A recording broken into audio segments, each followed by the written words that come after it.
The cakes are just a vehicle to reach our cake community. And first starting the bakery allowed her to reconnect with a lot of people from her past and to connect with even more people and share stories, which was so special to her and continues to be special to us. So as far as carrying on the legacy, it is Caroline's Cakes. It's not Richard's Cake, doesn't have nearly the ring to it. I don't think would generate the excitement that people are looking for that she's built. So we definitely keep her memory alive here.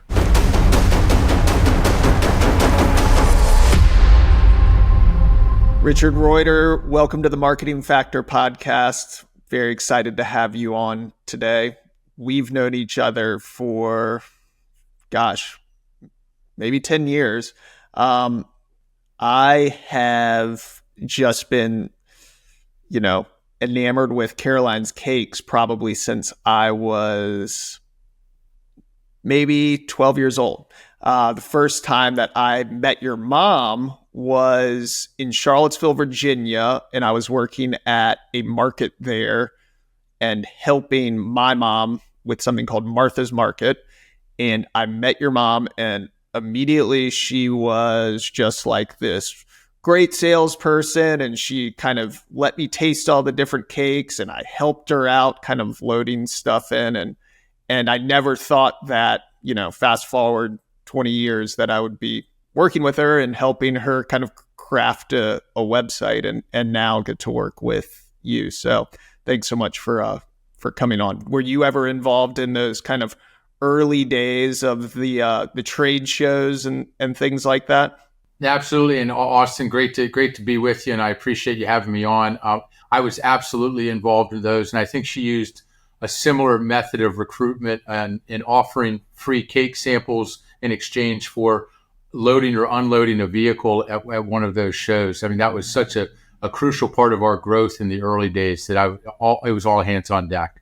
Yeah, I kind of wonder. So what did you do?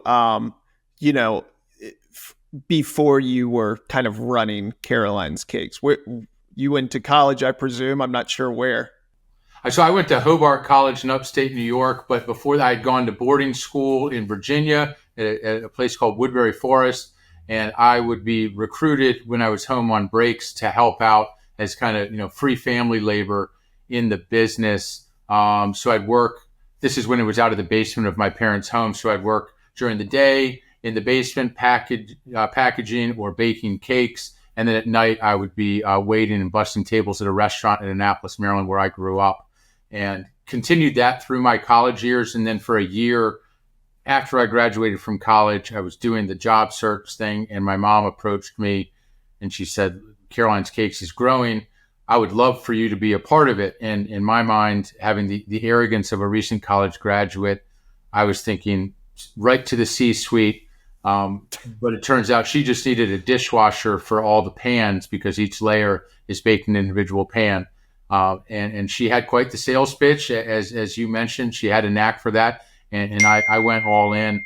And that's how I joined Caroline's Cakes officially in 2005, a year after I graduated. So your mom started the business. Kind of how did that come to be? So mom grew up in Lake City, South Carolina, and her father, my grandfather, had a charcoal and tobacco business. It's called Embers Charcoal and T.S. Ragsdale Tobacco. And a lot of his business was entertaining clients, both domestically and internationally. So mom grew up seeing people gathered around the dining room table in her home, and the power that food sort of had to bring people together. Obviously, in many towns, everybody there's the church lunches and Sunday family dinners. So she grew up in that environment.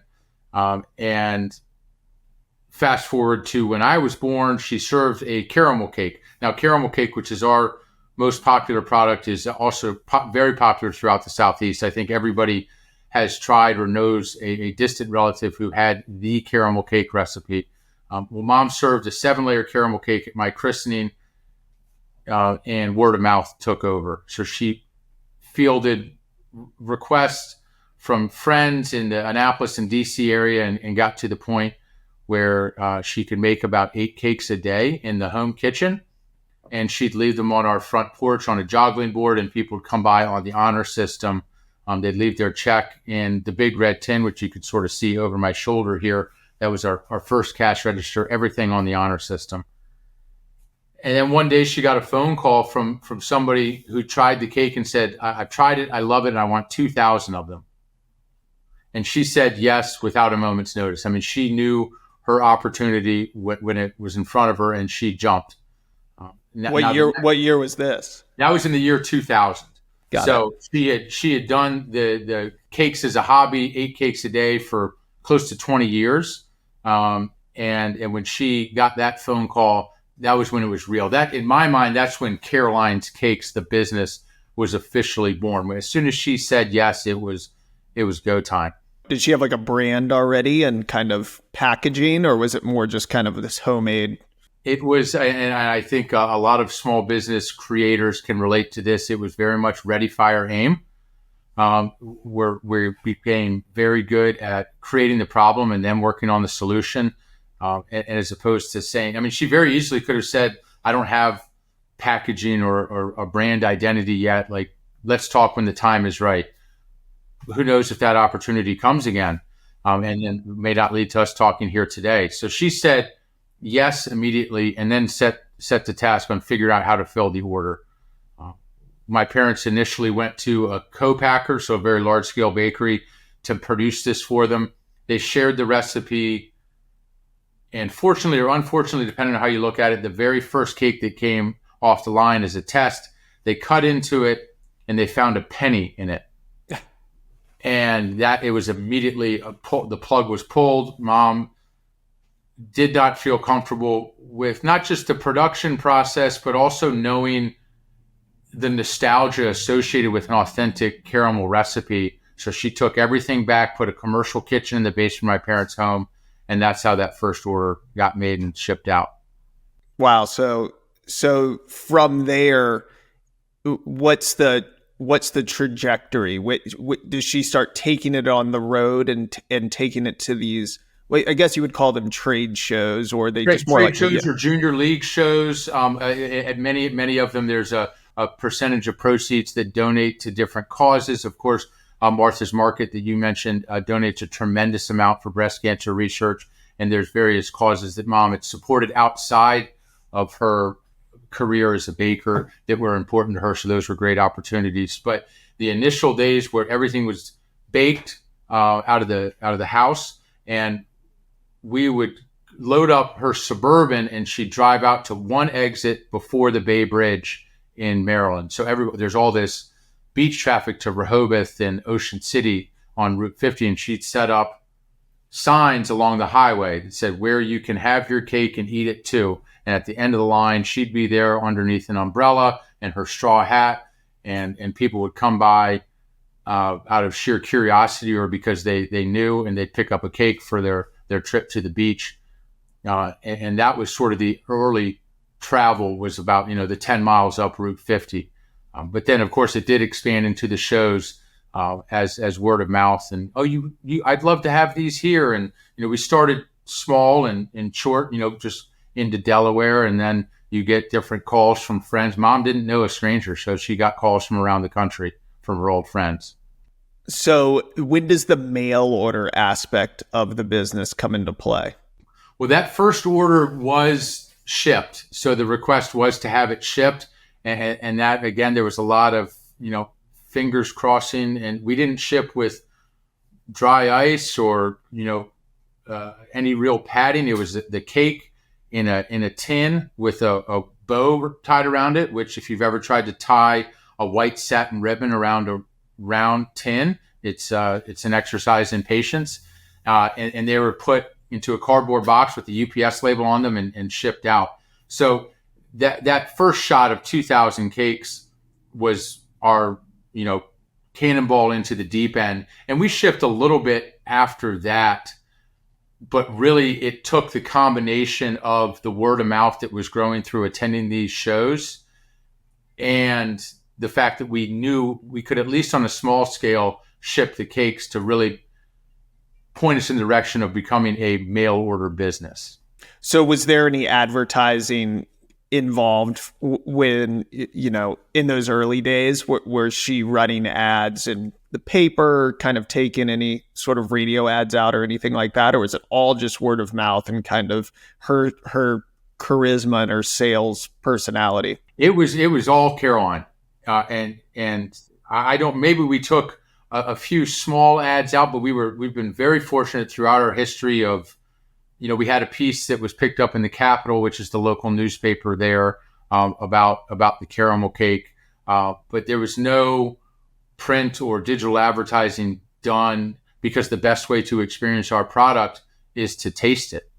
And so getting it out in front of our audience was the best thing we could do. And my parents I was sort of running the day-to-day operations in Annapolis, and my dad works in telecom, but he also was a huge supporter of the business. And they would each load up a trailer, and one would go to Michigan, another would go to Charlottesville, and then they'd come back and reload. And then my dad would take off to Florida, and mom would go to Rhode Island. And that's really how Caroline's Cakes, the notoriety was spread. I mean, that's true hustle culture right there, right? Yeah. Yeah. It's totally different. I mean, when did that, okay, so then when did you get your first e-commerce website? Was that through the site that we built? I kind of... No, you all took us to the modern age. I think we were, our first website was, maybe 2001, and it was very rudimentary. It was more of come find out about the cakes, and then call us, because we still to this day take a lot of orders over the phone. The website, the functionality would get laughed out of the room in today's world, but it worked to get us off the ground. And then obviously the work that we started doing with you has been a tremendous leap forward. You look back at a lot of those early days and you wonder how we did it, how we got it done during busy times like the holiday season. And the answer really was, we put the hours in. I mean, our work day for mom and I started at 6:30 or 7 and typically ended around 9:30 or 10. During the holidays, probably run until 1 or 2 o'clock in the morning, and then start it all over, because it's a lot of pencil and paper, and then typing up the shipping label and making sure it's matched up to the right box. You just didn't have those efficiencies built in. But with Caroline at the front, you always had that drive. No was not in our lexicon. Yeah. And, your mom was certainly such a passionate person about it. And, I think one thing I'm curious about is kind of, when she passed away, unfortunately, how many years ago was that? So she passed away in 2017. So we're coming up on it would be July 15th of this year. Will be 8 years since we lost mom. Yeah. And I think that, she was such a strong presence in the business. Obviously the business is named after her, but, based on everything you said, I mean, she was a true kind of hustler and kind of a go-getter. How do you preserve kind of that legacy? You were just ingrained with it by birth, or you just, through sheer willpower? I'm interested because it seems like a lot of entrepreneurs could, not find that, what it takes to keep going there. So I told our team, because mom she passed away from ovarian cancer, and she was receiving treatment at MD Anderson in Texas. Tremendous care there. I mean, I think I'm forever indebted to them for the amazing work that they did.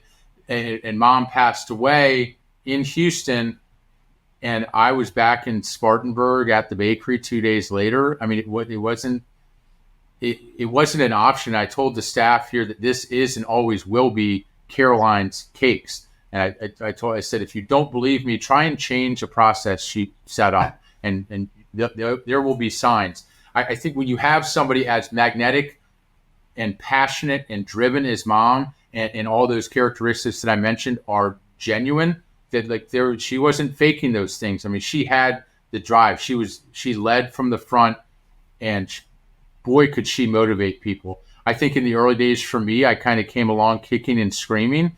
And then once I woke up and kind of had my wow, it turned towards sheer admiration. And it was a full sprint to try and keep up with the drive that she had for the cakes that we're baking, but really for the people that they allowed us and they allow us to keep in contact with. I mean, the cakes are just a vehicle to reach our cake community. And her starting the bakery allowed her to reconnect with a lot of people from her past, and to connect with even more people and share stories, which was so special to her and continues to be special to us. So as far as carrying on the legacy, it is Caroline's Cakes. It's not Richard's Cake. Doesn't have nearly the ring to it. I don't think would generate the excitement that people are looking for that she's built. So we definitely keep her memory alive here. How do you preserve kind of the legacy of that storytelling aspect to the business that's so kind of rooted in the DNA?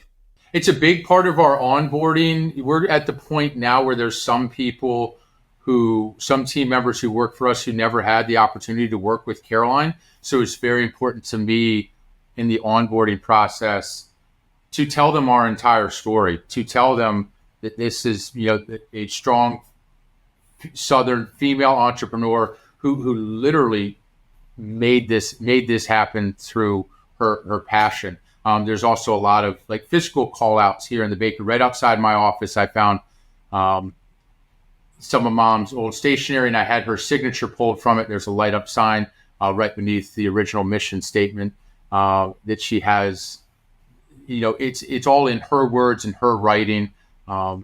Many of the recipes that we do came from her cookbook collection, which we preserve and keep on hand here today. And then even in my own family personally, my wife and I, our oldest daughter, we named after Mom, Caroline. She's born on April 5th, which is National Caramel Day. And that's a sign, that's a little God wink that we are sure to share with the team here and our cake community, just to remind them that they're doing as much of a service to me as we are to them and keeping her memory alive. Yeah, and you also, I mean, you take it and you apply it to, you take the storytelling and you apply it into everything that you do from a marketing aspect too. I think the emails are a very good representation of the brand. They always feel, they feel on brand. They never feel like, just a pure sales pitch. There is a conversation going on and it feels personal.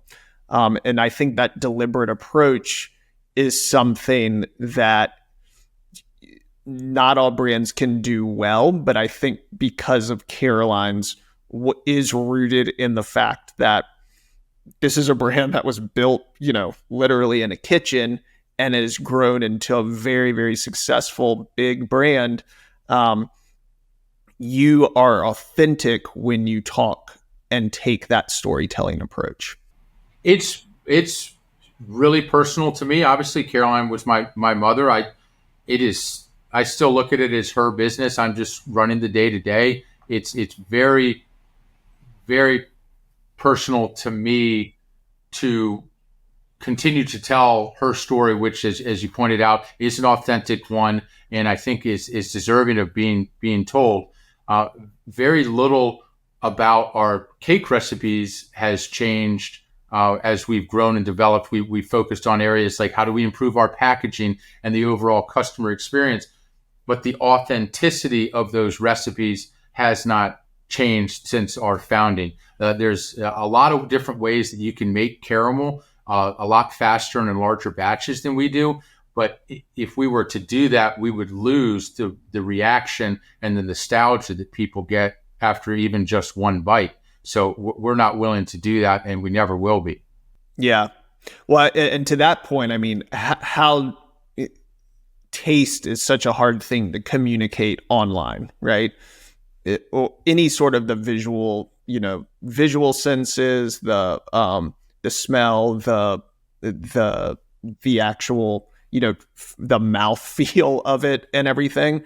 How do you kind of approach that? I mean, I think that's probably why your mom found success early on was she was able to, actually give people a taste of this. Now that people are buying online, it seems like a much bigger challenge if they um, haven't had a taste of this. How do you find new customers? I think people eat with their eyes first and foremost. So I think having really, really strong photography is crucial to us. You want to set a scene where a customer, potential customer, can see themselves there. We do a lot of obviously lifestyle shots. At the dining room table is an important place for many. So how do you set that table in a way that is attractive to your customer and it shows them that our cake can have a place at their table as well. That's probably the most important thing for us, and having a really strong inventory of those images, so it's not just the same 5 or 10 in a rotating cycle, depending on what time of year that it is. You also rely heavily on word of mouth, as we always have. If I'm speaking to you and you say, you need to try their carrot cake, it's the best. Well, I trust you and your judgment, so I'm probably more inclined to do that. So handling the customer experience is another way that we work to attract new customers. Traditional caramel is very, very rich, and a lot of people will order it the first time and they say, "Oh, it gave me a toothache. This cake is too rich, too sweet." Well, am I going to respond and say, "Well, no, it's not"? It's totally subjective. So if you have a situation like that, explaining to them the history of our caramel, why it has that flavor profile, but then also moving on to the solution. You want to acknowledge that there was an issue and that they thought it was too sweet. I personally think our caramel tastes perfect, but I also want to make sure that I'm there. If you didn't like our caramel, let's find a cake of ours that you will enjoy.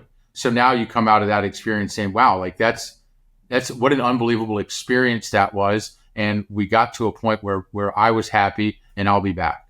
Well, I think that kind of is, an extension of how you can meet the customer online, the same way that your mom met the customer in person, right?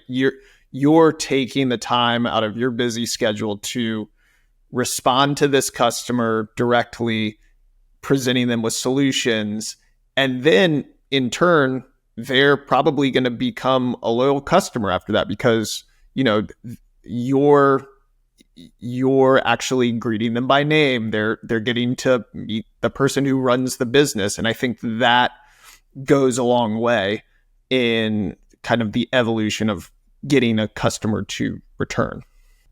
Absolutely. And we still have a decent percentage of our calls.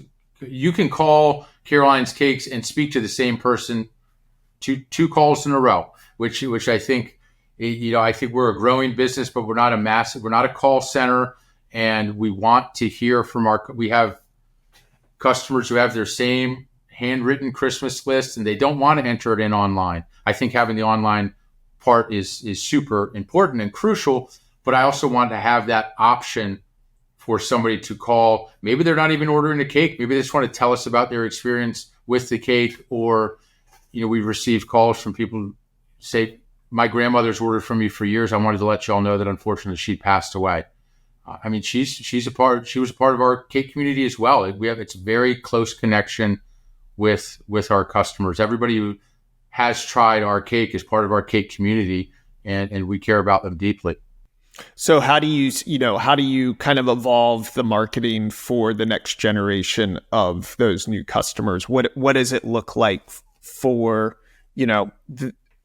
those who haven't experienced Caroline's Cakes before and they're not presented with the option to taste it? What does it look like now, and how are you evolving the business? So our sort of customer in the early days of Caroline's Cakes, our cake was so proud because people remembered making this style of caramel with their parents and grandparents.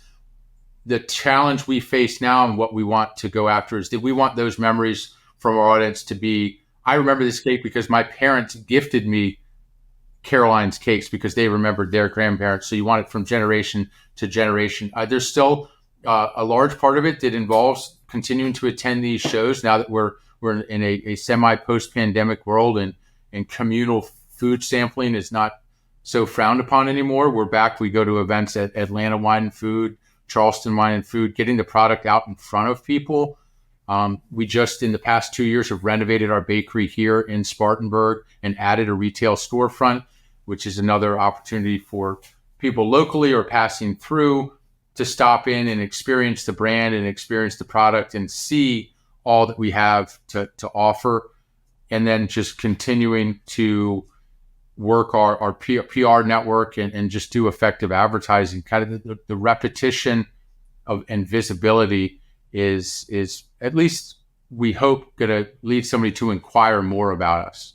One of the great things about the type of business you have is there is a return customer rate that's pretty high, right? People will come back and buy during the holidays, of course, and then also they'll it's a great gifting product.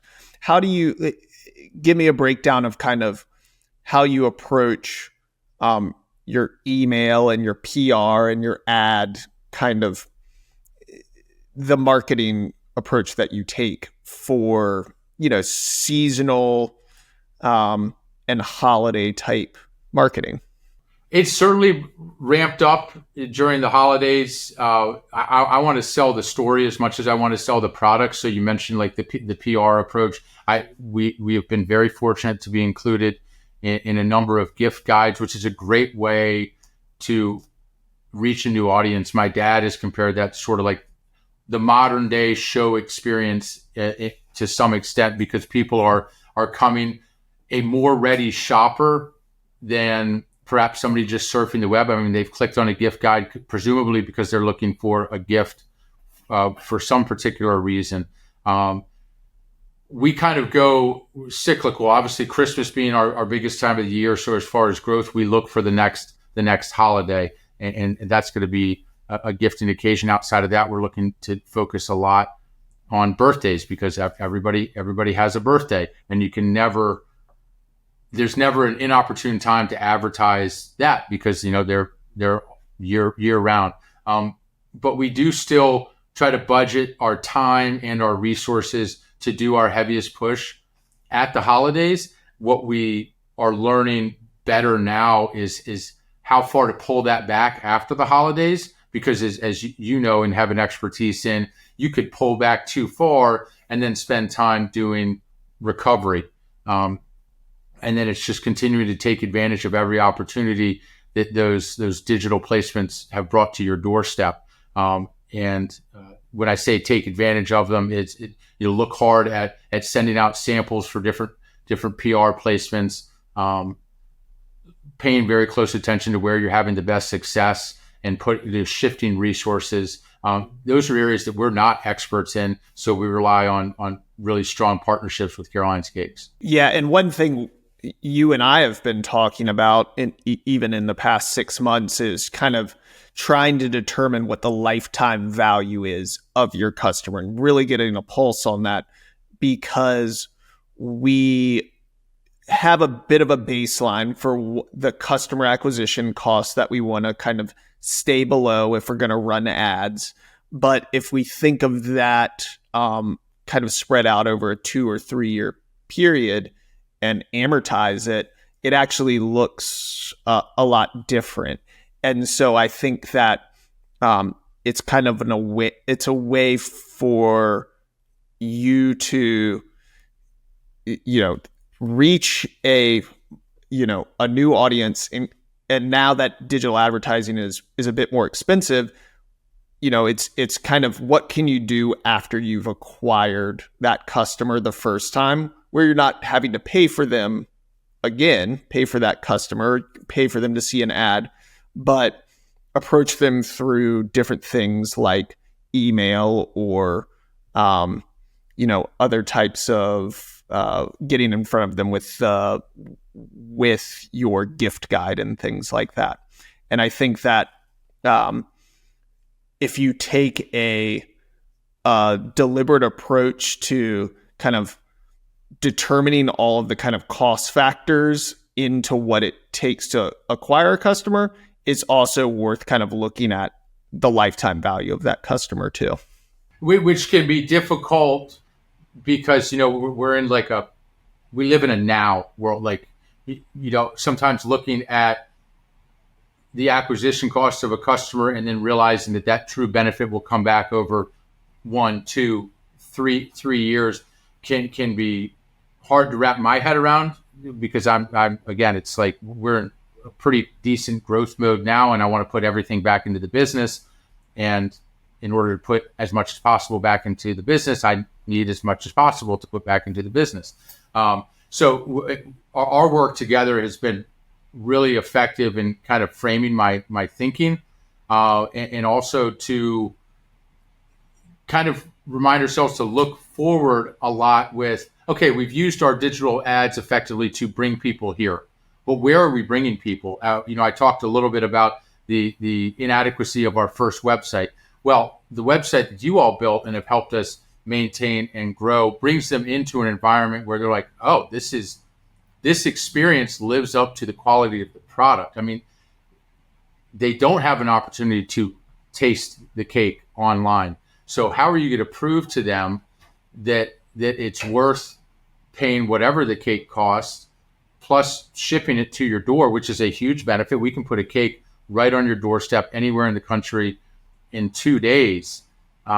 So what kind of world are you bringing them into, and how do you show them in each little corner of your website what your brand is about? How do I have Caroline speak to the customer if they're in some down the tab product page, and still have them excited about the experience of shopping with us? Well, I think that's important because there's a lot of different cake options or gifting options out there during the holidays specifically. What are the different kind of levers that you can pull that'll make you stand out, so you will be kind of, top of mind there? Well, we're a want, not a need product. People have lots and lots of options. I think the quality of our recipes and the efficiency of our process, the delivery experience with Caroline's Cakes is top of the line. As a gifting item, if you live here in South Carolina and you're gifting to somebody in California, you can be proud of the product that's going to get delivered with your name on it and a message from you. I think that really sets us apart. Our customer service, I also believe, is second to none. We take care of and care very much for our customer. And I think the nostalgia that I've mentioned a couple of times associated with a lot of our recipes is something that it can be hard to find. We do have a lot of people who will call and say, my great aunt used to make this cake. I have the recipe, but I'm not a baker. And they'll send it to us. We might only make that cake one time for them, but we might wind up finding a wider audience for it. And it's those traditional recipes that we're not going to find as good as they are, like a Fruity Pebbles style cake or something which are excellent, but we're more traditional, which captures a great audience and brings back those childhood memories, and people want to celebrate year after year with those flavors. And I think one kind of important thing that you alluded to too is you made a pretty big investment in the type of packaging that you're using as well. How is it different now than it was before? So when we first shipped that order, again, it was put a label. We might as well have just slapped a label on the tin. From there, my mom started noticing from our shipping carrier that there were these dimensional weight charges. So they look at a box and they determine how much it should weigh. The styrofoam coolers that we were using were well outside those dimensions, so we could pack a bunch of dry ice in it. Mom, being a very frugal and business savvy and tight with her pennies, didn't like paying for something she didn't feel she needed to. So she designed and patented the design for a styrofoam cooler. It's called the MOST cooler, modular stacking cooler, and it fit perfectly within the dimensional weight requirements and allowed us to put dry ice on a cake, another cake, and then more dry ice, which was great. It was durable during shipping. We owned the IP behind it. It was another opportunity for mom to kind of demonstrate to her customer that she was trying to create the absolute best experience. And over time, we would hear from customers that they love the cake, but all that styrofoam, all that, we all know how difficult styrofoam can be for the environment. You can't just put it in your trash bin. It's going to wind up in a landfill for a long, long time. So we looked about 3 years. I've been researching it for 4 or 5 years. And finally, 3 years ago, we found a suitable alternative. We switched to 100% recycled packaging. That's from the box, the cooler liner that holds the dry ice and protects the cake, the tin. Now you can recycle the tin either in your, curbside bin, or a lot of people will keep their Christmas cards in it, or sewing materials, or re-gift cookies that they've made. Although, I prefer they put another cake in it. But that is kind of the evolution of our packaging to where we are now. And that's actually allowed us to be more efficient and ship in a smaller box, because we can divide the cake with a single piece of corrugated cardboard as opposed to a thick 3-inch piece of styrofoam. It's worked extremely well. It took a lot of testing, because it ships well in our part of the world, the weather's different on the West Coast in August, and we need that cake to arrive looking like it just came off the line and was just finished being hand iced by one of our bakers. Yeah.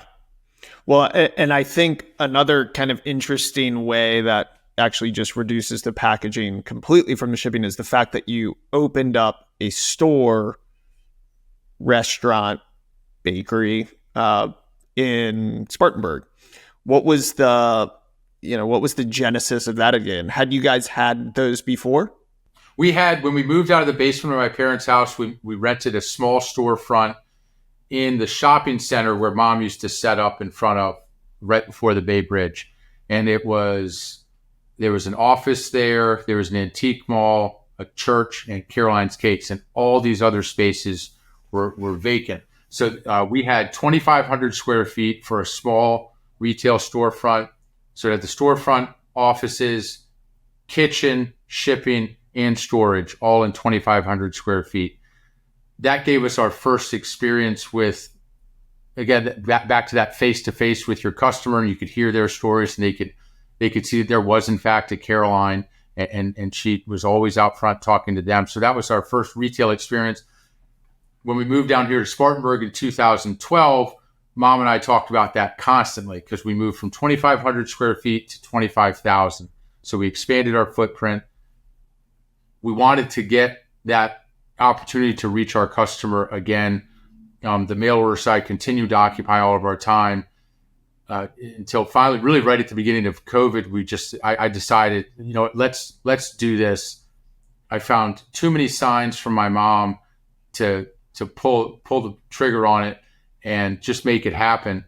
And it's been a phenomenal development and improved the curb appeal of the bakery here. We used to have people just kind of walk into our phone bank, which is great because they can meet the team.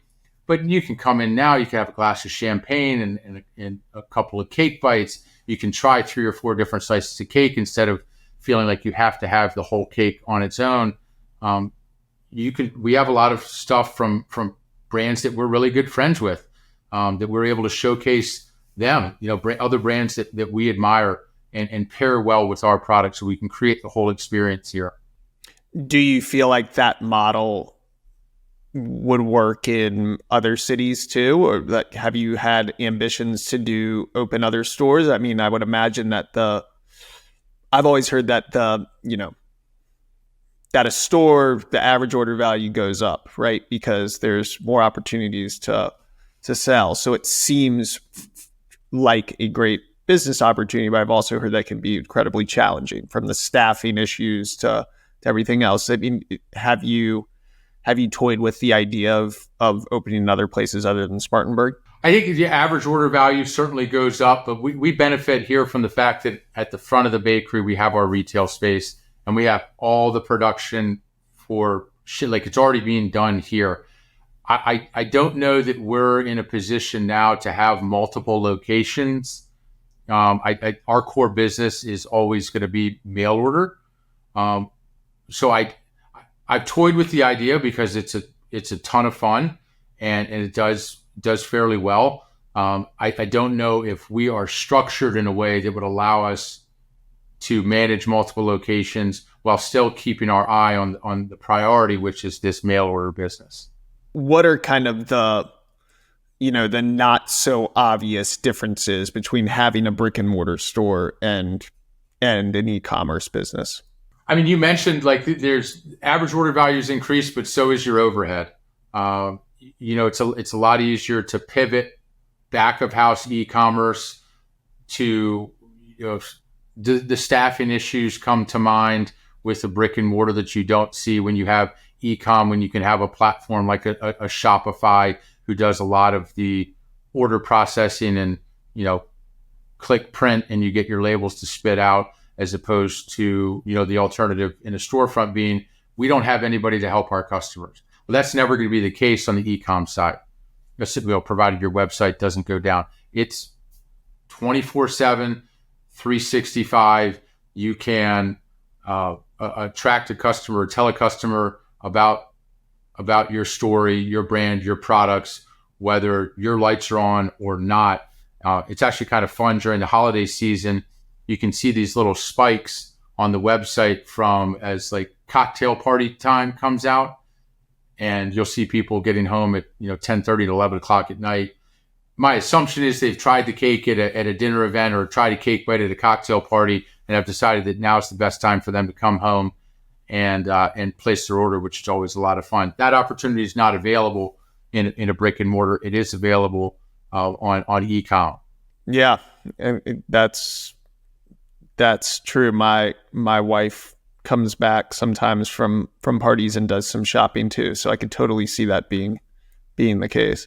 We can also renovate the website, 5 times in a week if we want. You can change. It takes a lot more to flip over the front of a storefront and alter your identity, as opposed to our website. For I mentioned that Caroline passed after fighting ovarian cancer. Every September, we donate a percentage of sales to. Last year, we donated to MD Anderson or different organizations that benefit cancer research and patient treatment. And teal, which is the color commonly associated with ovarian cancer, our whole website gets a teal overlay for it. Now, it's easier to do than it would be to go to the storefront and paint the walls teal every September. So there's a lot of flexibility there. It's a lot. You reach a wider audience. New product releases, you can put them front and center as soon as people are visiting your site and really give them top billing in a more prominent place. How do you determine kind of where you spend your time each day, each week, each month, each quarter? How are you prioritizing growth for the business? That's a great question. One of the great parts about my job is that I'm not stuck in any single bucket. I'm at my desk right now. I was in shipping earlier today. I'm in the kitchen quite frequently. I'm very active in new recipe development and product testing. It really does depend on the time of year. During the holidays, for the most part, I'm back in shipping. That's when our volume kicks up and the pressure is on. I'll also spend a little bit of time in the phone bank. How do I prioritize that? It's a lot of, which fire is burning brightest at this time. And then if I'm working on a particular project, then, I'm going to probably hunker down in after hours and spend my time. I want to make myself available to the team and check in with each of our departments throughout the quote unquote working hours, which, we're bakeries here from 7 to 5. Our team in the phone bank's typically in from 9 to 5, but I want to make sure that if they need me, I'm available to help answer questions and give direction and meet with the team. And then I can do sort of the passion project stuff in the after hours. But again, it's very reactionary, which probably isn't the most beneficial right now, but we have grown. I mean, our business almost doubled during COVID. We're still sustaining and managing that growth. And, that additional exposure has commanded our attention in a lot of different areas and opened up a lot of different opportunities. So I selling one cake is just as important as selling 500. And people often ask, how many cakes do you sell in a year? I say almost enough. So it's whatever is most urgent at that time that I'm going to gravitate to. But it's super important to make sure you get to it all, which is easier said than done. Do you have any kind of frameworks for yourself for problem solving? Do you approach things in any sort of novel way, or is it all kind of reactive for you? So I grew up in this business. I've worked in an official capacity in this business since 2005. I would say with pretty strong conviction, I've seen just about everything. And it's the problem can be as severe as you want to make it. And I try to focus more so on the solution. You could acknowledge the problem. Okay, this happened. We didn't have a cake get delivered for a very important birthday. That we cannot change. That day has passed. So aligning our team's thinking around the positive that we can do from a situation, no matter how small, focus on that. That's going to be the team building opportunity. No good could come from spending 2 or 3 days talking about how you did something wrong. What did you learn from it? So typically there's a team meeting that will take place, and then try and encourage people to take ownership of the communication with other departments and be proud of how they've engaged in the solution. I think I want people to work with a lot of pride in the work that they do, because they're really good at it. We've got a great team here. I'm very, very lucky.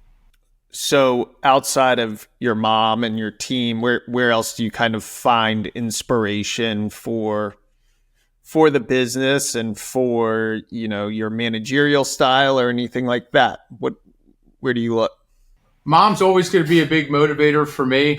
People say look for the signs. Those signs are everywhere. My dad continues to be my biggest supporter. Cole, my wife, is incredible, particularly during the holiday season when the hours get longer and more unpredictable. It's not like, it's not like what time are you going to be home? It's good luck today. And she has really great creative ideas for how to grow the business. We work with great partners, as you know, who help align our thinking and also allow us the space to sort of flush out ideas. The partnerships that we have give me the opportunity to kind of just have a running monologue and at least let me finish before we sift through and talk about where the holes might be in the problem. As far as managerial style, I mean, I live and breathe this business. So I want to have a personal connection with our team members, whether they're seasonal or they're full-time. We have about 25 full-time employees. We go up to about 50 during the holiday season. What's important, they're part of this cake team. They're part of what we do, whether they're here for a day or here for a decade.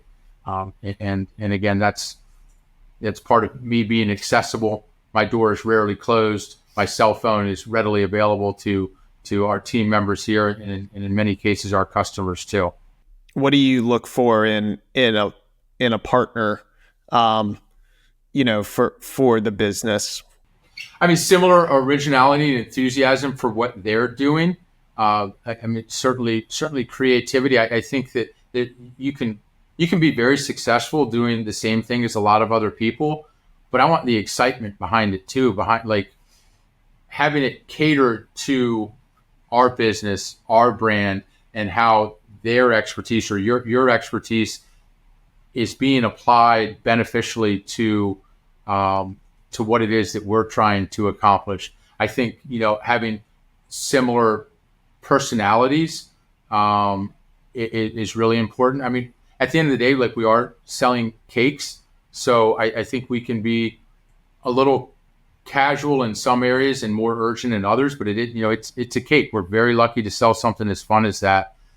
So we definitely look for somebody who is going to be as attracted to our story as we are and supportive of that. I've asked for a lot of help in kind of balancing the nostalgia in memory of Caroline versus like it's Caroline's Cakes.